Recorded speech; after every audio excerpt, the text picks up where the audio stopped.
Yo, yo, another day, another pulwed mga kabakal. Samahan niyo ako, magpupulwed tayo. Halos isang tangkal, ang haba. Lack of penetration mga men, no? Hindi siya tumagos. Kaya i-repair natin yan. Watch. Renderin muna natin siya mga kabakal. Siyempre, safety goggles. Safety first. Nasa braso natin ng welding sa pancake kasi nasa taas tayo.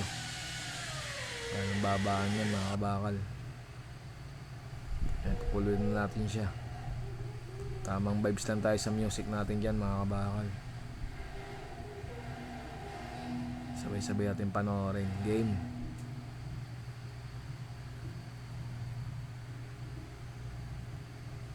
Tamang repair lang.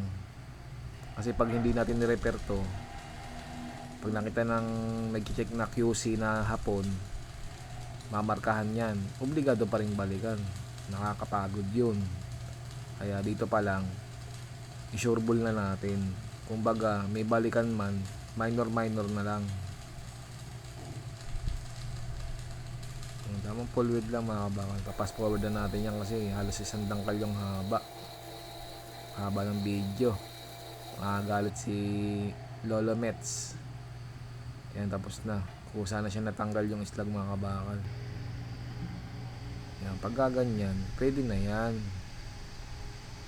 Konting flash grind lang yan. Tanggalin lang yung mga spatter, tas pintura. Okay na. At least, wala nang repair, diba? Welder on board, Japan.